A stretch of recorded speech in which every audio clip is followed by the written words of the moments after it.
Hi అండి, అందరికీ నమస్కారం. ఇప్పుడు నేను చెప్పబోయే టాపిక్ ఏంటంటే, ఈ గో జాబ్ ఇన్ఫర్మేషన్లో ఒక బిజినెస్ ఓనరు ఎలా రిజిస్ట్రేషన్ అవ్వాలి, నెక్స్ట్ వాళ్ళ బిజినెస్ సింపుల్ అండి.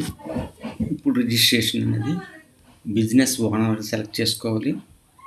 అంటే మీ ప్రోడక్ట్ ఏదైతే ఉందో మీరు సేల్ చేస్తుండ్రా సంబంధించినవి డీటెయిల్స్ ఉంటాయి. ఇక్కడ మీరు హోటలా, రెస్టారెంటా, ఎడ్యుకేషనా, సేల్స్ అండ్ సర్వీసా, సమ్ ఏమీ లేకపోతే అదర్ అని పెట్టుకోవాలి. పెట్టుకున్న తర్వాత నెక్స్ట్ వచ్చేసి మీ కంపెనీ నేమ్ పెట్టాలి, లోగో పెట్టాలి. కంపెనీ లోగో ఉంటే లోగో, ఇమేజ్ ఉంటే ఇమేజ్, మీ name, email ID, password, phone number, successful అనేది రిజిస్ట్రేషన్ బటన్ ఇచ్చేసిన వెంటనే మీకు ఎలా వస్తుందంటే, ఎగ్జాంపుల్ చూపెడుతున్నాను. ఆల్రెడీ నేను రిజిస్ట్రేషన్ అయ్యాను.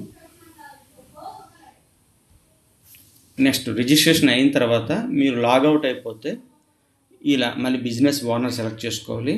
ఇప్పుడు మీరు ఏదైతే ఈమెయిల్ ఐడితో లాగిన్ అయ్యారో, పాస్వర్డ్ ఏదైతే ఇచ్చారో అది లాగిన్ అవ్వాలి. లాగిన్ అయినప్పుడు మీకు ఇలా డాష్బోర్డ్ వస్తుంది. మీరు రిజిస్ట్రేషన్ అయినా ఈ పేజ్ వస్తుంది.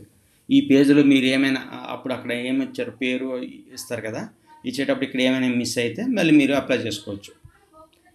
ఇండియా అయితే ఇండియా, ఏ కంట్రీ అయితే ఆ కంట్రీ, స్టేటు, సిటీ ఇవన్నీ చేసుకున్న తర్వాత ఇక్కడ మీరు జాబ్ పోస్ట్ కూడా పెట్టుకోవచ్చు. నెక్స్ట్ వచ్చేసి ప్రోడక్ట్ సేల్, అంటే మీరు ఏ ప్రోడక్ట్ అయితే అమ్ముతున్నారో ఆ ప్రోడక్ట్ కూడా సేల్ చేసుకోవచ్చు, డేటా ప్రైస్ పెట్టుకోవచ్చు. ఇది ప్రాసెస్ అన్నమాట, రిజిస్ట్రేషన్ ప్రాసెస్. ఇప్పుడే రిజిస్ట్రేషన్ అవ్వండి, మీ ప్రోడక్ట్ని సేల్ చేసుకోండి గో జాబ్ ఇన్ఫర్మేషన్ అనే వెబ్సైట్లోనే. Thank you.